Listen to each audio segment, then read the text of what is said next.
we do have a set of 30 questions here, right? Which are not that direct, and some of them are pretty direct and some of them are not. So I will just ask you questions. 1 minute. Okay. So the first question, James Lever, a fashion historian, proposed that the major factors that govern clothing are,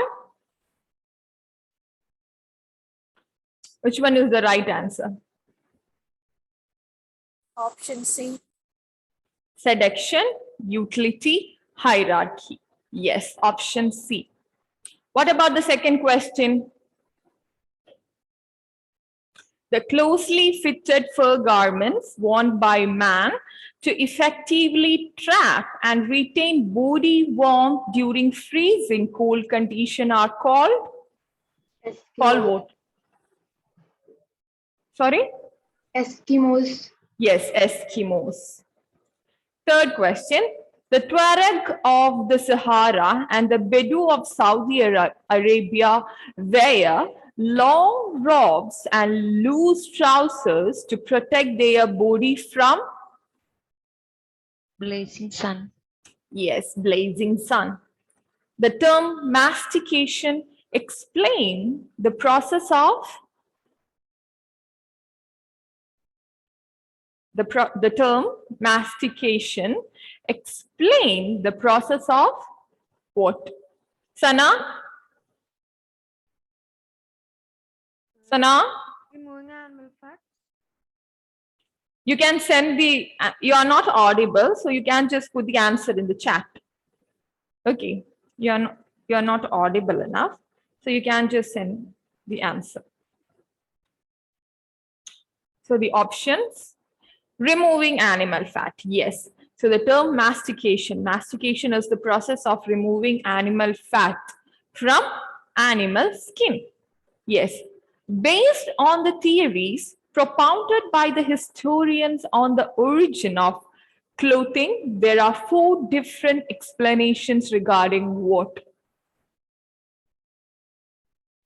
Identification, rituals, protection, and adornment. Adornment, yes, the 4 factors that affected the origin of clothing, right?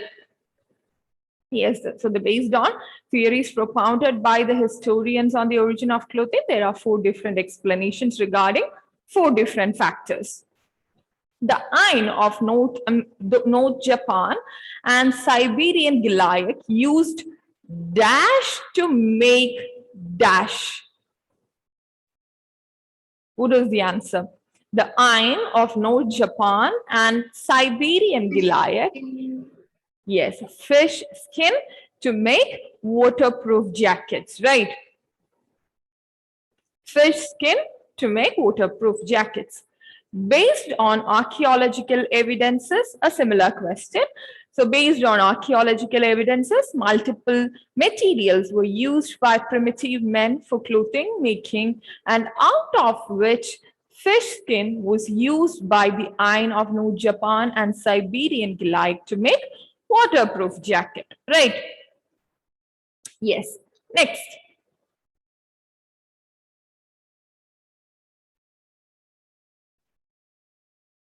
Okay. So based on the climatic condition of the place, man played with multiple materials to find the most suitable ones, from which it was found bark fiber is preferable over animal skin in dash condition. Tropical areas. Tropical areas, and the option C is also correct. Okay. Option A and option C, both are correct answers. In Egypt, the lion's claws and tails symbolizes. In Egypt, the lion's claws and tails symbolizes what? Bravery, vigor, and shrewdness.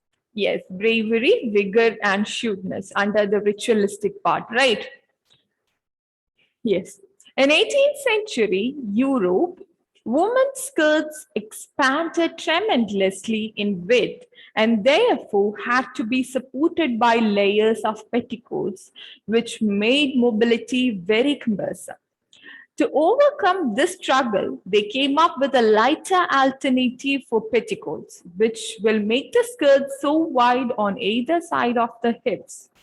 Name the product that replaced petticoats during 18th century.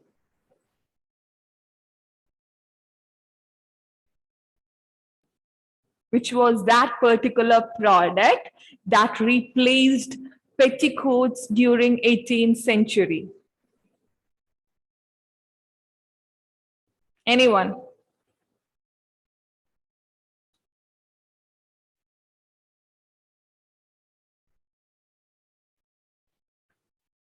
The answer is there under adornment, adornment through clothing.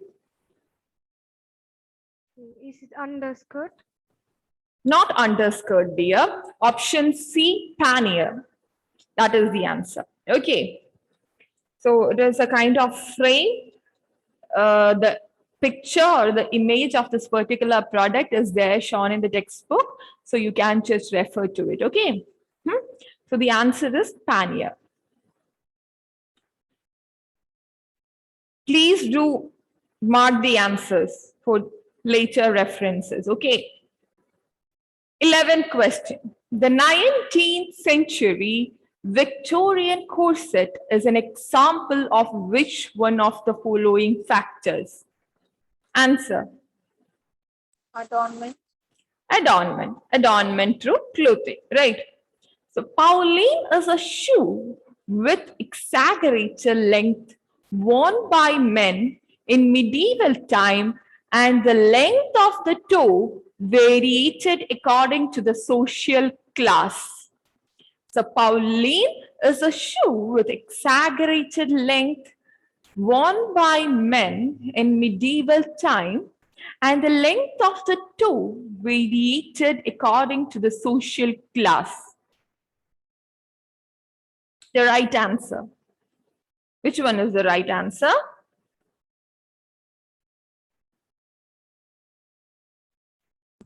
In this question, the gender is just like 12, but it's not the. Sorry, dear. In the options, like the correct answer, like commoners will be 6-inch, gentlemen's will be 12-inch, and oblique is 24-inch. But it's like The option is not there, right? Yes, I got confused while making the thing. It's 12-inch, 24-inch. Yes, right. Yes. Then 13th option, the 13th question. Man used to follow multiple concepts of beautification of the body at different periods in history, and this is done through 4 different methods: body modification, scarification, tattooing, and painting. Dash is used in some African cultures as an indication of status and for tribal identification. Which one is the right answer? Scarification. Yes, scarification. 14th question. Noble ladies of some ancient Chinese dynasties as well as Japanese geisha girls used this specific adornment technique as part of beautification. Option A, body tattooing. B, foot binding. C, scarification. And D, body painting. Which one is the right answer? Food binding. Yes, foot binding. Greek ketone and the medieval chemise are examples for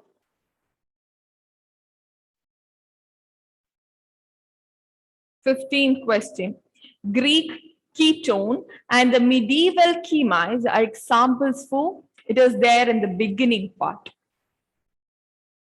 Draped costume. Not draped costume. Slip-on. Slip-on costumes, yes. Today, Just check the part, okay? 1 minute. I will just check it right now itself. 1 minute. Okay.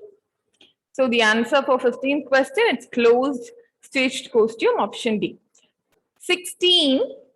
Today, clothes appear in a bewildering array of permutations and combinations, and with globalization and growth of technology, people across the world is influenced by all cultures and styles. The trade and invasions during the early period also resulted in cross-cultural influence in clothing, just like how technology is influencing us right now. Find out which one of the following garment had cross-cultural influence due to trade with Greece. Anyone? So the options are Uttariya, Palla, Keton, and Antariya. Keton. It's not Keton, it's Antariya. Okay, which one of the? Actually, find out which one of the following Indian garment. The question, Indian is missing there. Which one of the Indian garment had cross-cultural influence due to trade with Greece? So it's Antariya. Okay, Antariya became a lot more pleated and all because of the Greek influence. Okay, so Keton belongs to Greek only, right? So Indian garment which had cross-cultural influence due to trade with Greece, that is Antariya. Just add Indian there. Okay. So Antariya. Antariya was the one which had a cross-cultural influence, but not much. It became more pleated. Antariya as a lower garment, it became more pleated. That was the difference. And Palla also had a little bit of influence from the way they used those rectangular piece of shawls, the way they used fibula to attach those shawls at the shoulder, peplos and all. So the women who used to wear a sari, they also attracted that kind of fibula. They also started using fibula at the shoulder. They started pleating their pallu, sari pallu and all. So Palla also had a influence, but the garment which had a cross-cultural influence is like Antariya. 17th question.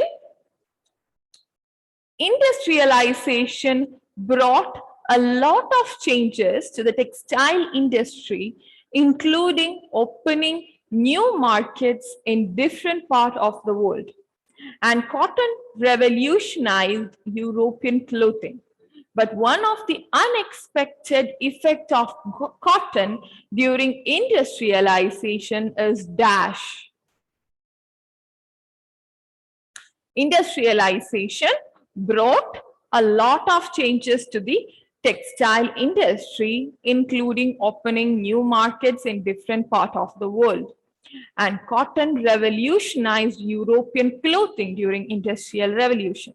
But one of the unexpected effects of cotton during industrialization is what?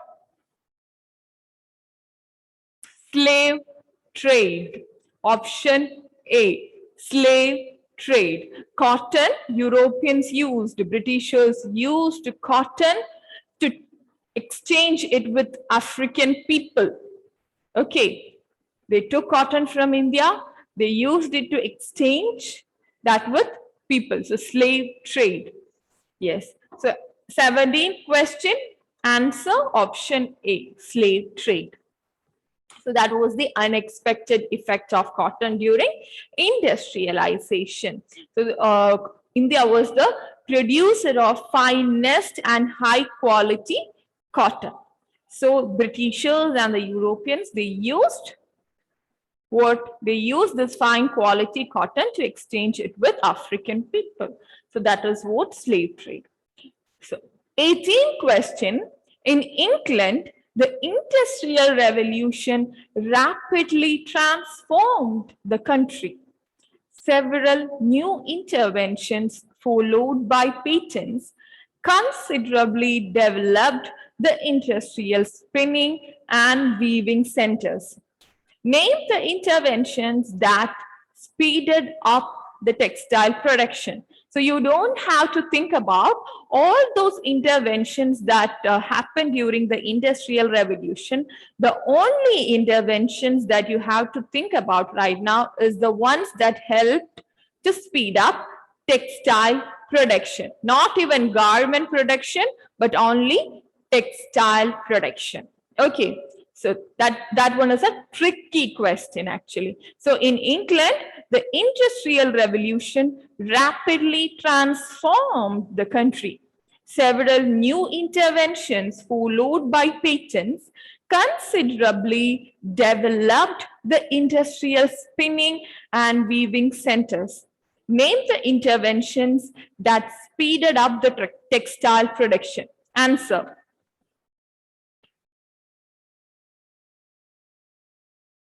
What is the answer for this question?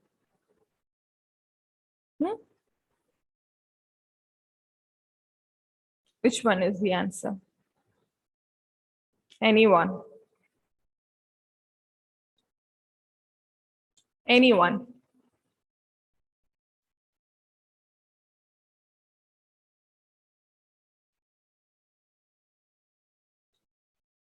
Anyone? Ma'am, option A. Option A, Ginning Machine by Elie Whitney and Jacquard Loom, Joseph Jacquard. Yes, that's the right answer. So 18th question answer, option A. 19th question, due to British invasion in India, Western invasion influenced Indian clothing, but it's not Western invasion, actually it's Western fashion. Western fashion influenced Indian clothing, but it never succeeded in taking away the traditional clothing of India. Western influence brought dash and dash to India, but dash and dash continued to be the staple items of clothing. Which one is the right answer? Option A, B, C, or D? So option A is button shirts and jackets, kurtas and turbans. B, pajamas and hats, shirts and jackets, dhotis and turbans, kurtas and hats. D, none of the above.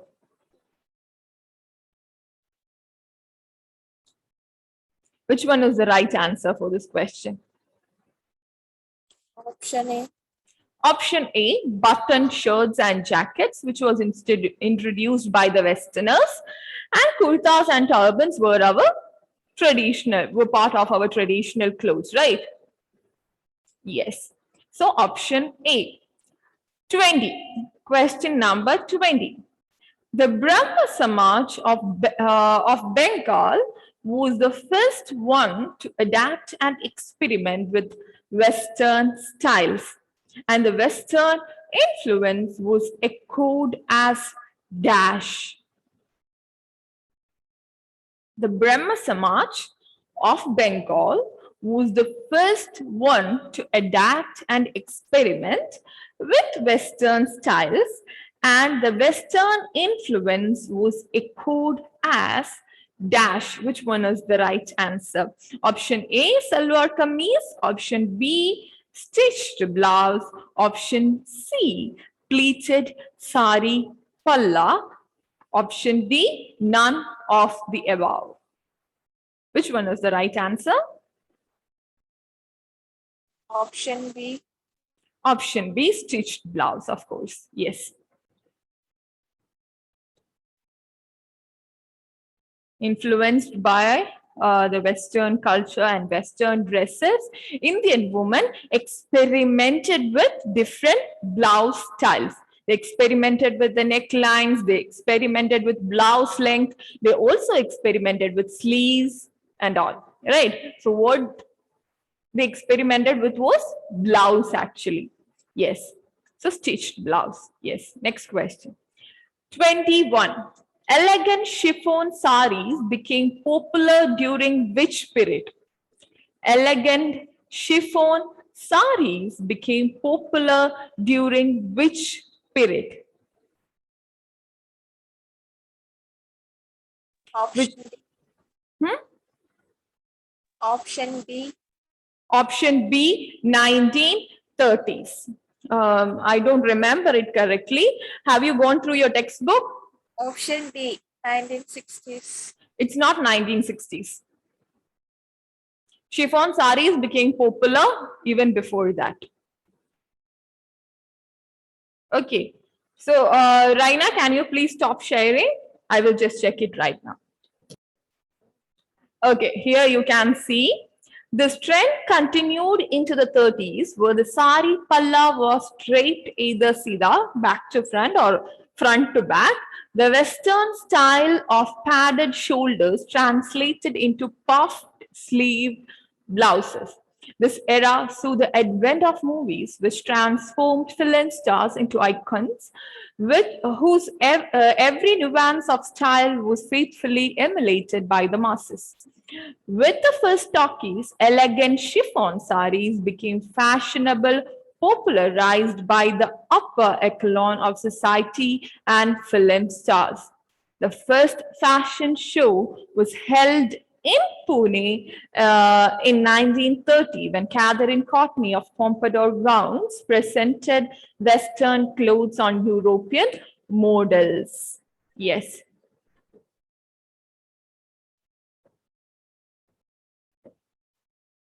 Here. This is the one. Okay. So the answer is 1930s. Raina, please share your screen.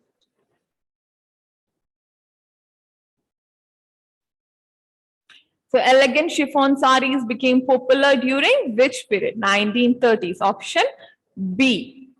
The first fashion show in India was held in Pune in, we just discussed it. 1930s. Yes, 1930s. Yes. Khadi was a symbol of dash. Khadi was a symbol of dash. Two correct answers are there in the options. Okay. So khadi was a symbol of dash. What is the right answer? First option, it's traditional homespun fabric. B, self-reliance. C, industrial revolution. And D, resistance to British rule. Which one is the right answer?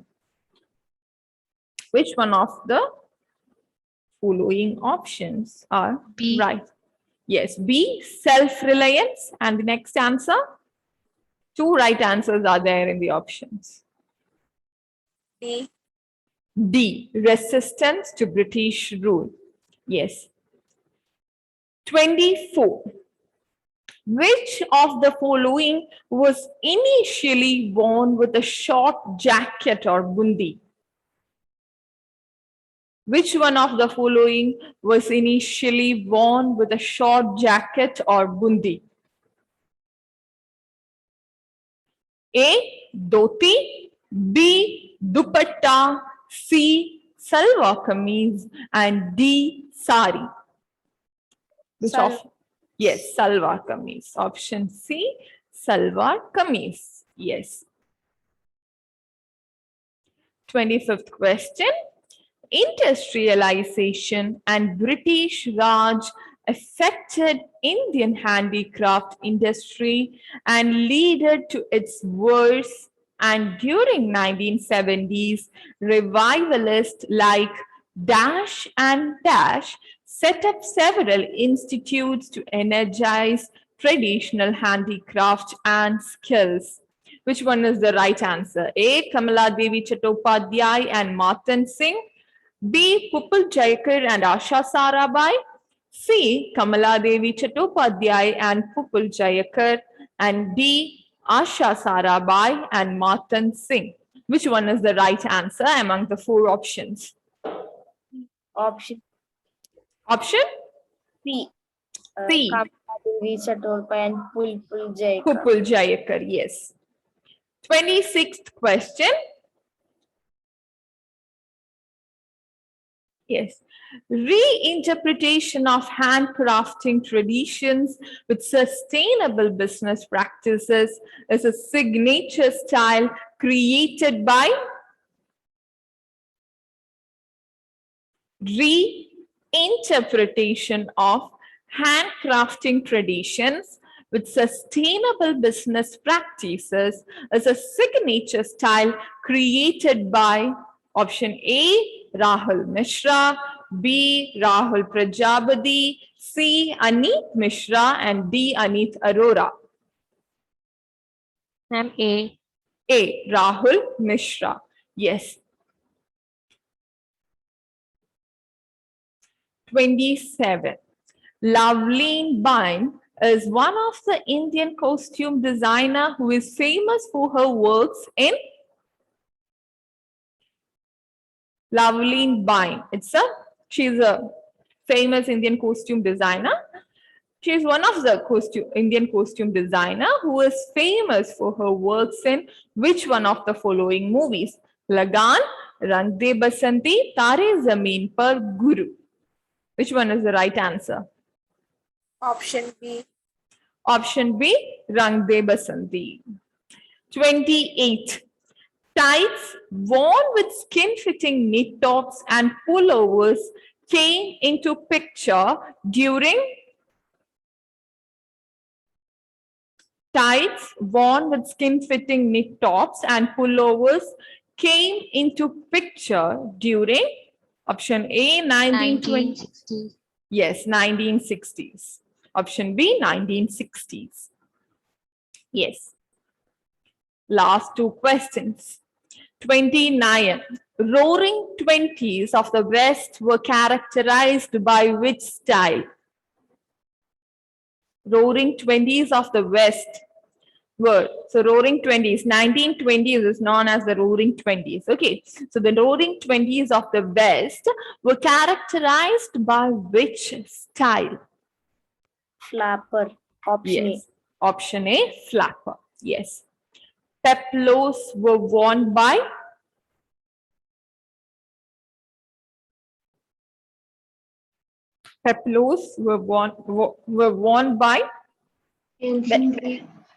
ancient Greek women. Yes, ancient Greek women. B. Option B. Okay.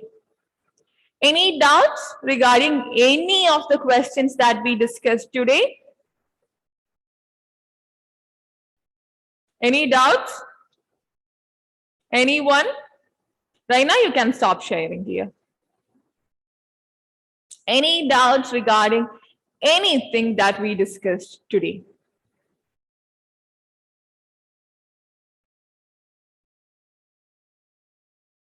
Any confusions or anything? Yes? No. No. So you are supposed to read your textbook thoroughly. Okay. You're supposed to read your textbook thoroughly. And I want you guys to submit your own set of questions on Monday. Okay. So I want you, just like how I have prepared a set of questions for you guys, I want each one of you to prepare a set of questions. Okay. And I want you guys to submit that on Monday, this coming Monday. Okay. I have asked you to prepare questions, right? So I want you guys to prepare your own set of questions on Monday. From what you got to see today, you might have understood how I went through each and every single paragraph and sentences, right? So while reading, you will also get to know which one is important, which one is not, which one I'm supposed to know and I'm supposed to be aware of, right? So the importance is you are supposed to understand. No need to by heart anything. If you understand itself, you will be able to answer all these questions. When I prepared these questions, I have taken sentences or concepts which were explained at the beginning of Industrial Revolution, and the question was all about evolution. The second part, interventions happened during Industrial Revolution. So you're supposed to understand what this particular chapter is talking about, what this particular topic is talking about, and what all important things are happening there. Okay. So you're supposed to understand. Okay. And prepare a set of questions. I'm not saying you're supposed to make this much questions. I'm not going to accept less number of questions. Okay. Not 10 and all. Okay. So you know. So try to read your textbook while preparing that questions only. You will be reading each and every single sentences, and then it will be there inside your head. No need to read that particular chapter again, and while preparing question, you will be automatically aware of the answer, right? So that thing will be there in your head permanently forever. Okay. So that concept will be there inside your head also. Okay. So it will be really easy for you guys to answer your term 1 questions. So for that purpose only, so I'm expecting questions from each and every single topic that is there in this particular chapter. So I want you all inform your friends who are in there here today, and I want questions from them also. I will be posting this thing in our class group also, but I want you guys to inform them personally, okay, and ask them to submit their set of questions on Monday. I'm not saying you're supposed to submit it before 9 a.m. and all, 12 p.m. That's the D time. You can submit before 12, not 12 p.m., 12 a.m. Okay, so at the end of the day. Okay, so you can do that. Yes, any doubts? So in the next session, we are going to start with our unit 2, pattern making. Okay. You're going to start with unit 2, pattern making. Okay. So just now it's going to be our lunch break. So I don't know whether you guys will have enough time or not. If you do have enough time, if you succeed in finding time, then please do go through the first part of the chapter. Okay, so that we can have a discussion, so that you guys can ask me questions or doubts and all. Okay, so that we can have an interactive session. So thank you guys. Let's wind up this session here.